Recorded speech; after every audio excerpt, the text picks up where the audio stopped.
Alors vous avez pour l'exercice 1 et l'exercice 3 un QCM. Donc vous devez à chaque fois choisir la bonne réponse. Pour la question 2, on aimerait que le nombre moins 3 soit solution d'une des équations. Et cette équation est la B.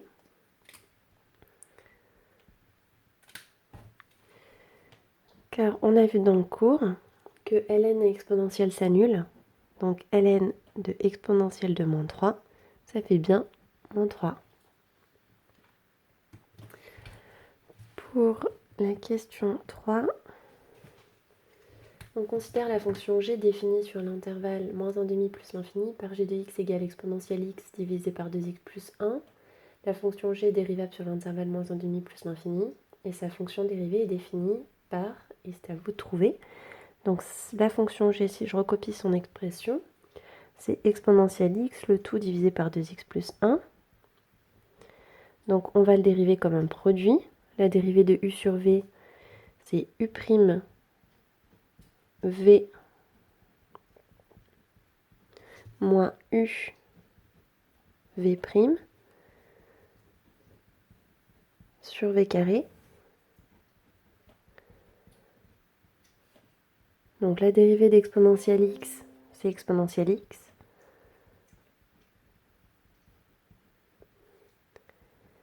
La dérivée de 2x plus 1, c'est 2 fois 1 plus 0, donc 2. Le tout divisé par 2x plus 1 au carré. Alors dans toutes les formes que vous avez, c'est factorisé par exponentielle x, donc c'est ce que je vais faire là. Exponentielle x, je le retrouve ici et ici.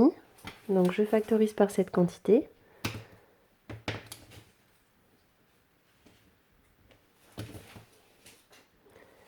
Et ensuite, je recopie tout ce qu'il reste. Donc on a le 2x plus 1 moins le 2.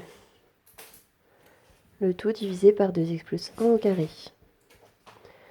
Ce qui fait exponentielle x, facteur de 2x plus 1 moins 2. Donc exponentielle x, facteur de 2x moins 1, divisé par 2x plus 1 au carré.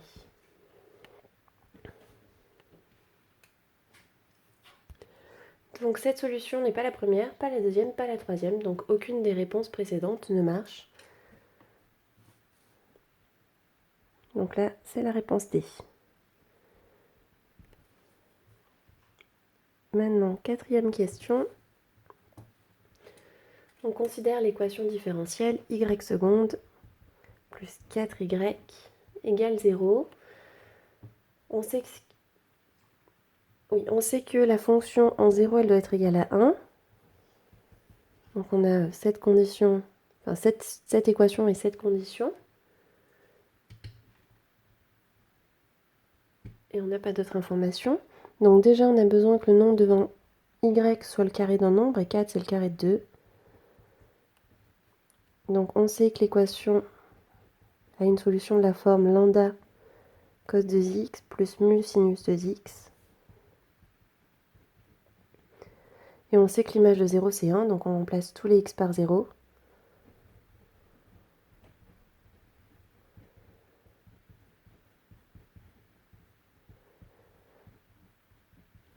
Et ça doit être égal à 1. Le cosinus de 0, ça fait 1. Le sinus de 0, ça fait 0. Donc on trouve que lambda doit être égal à 1.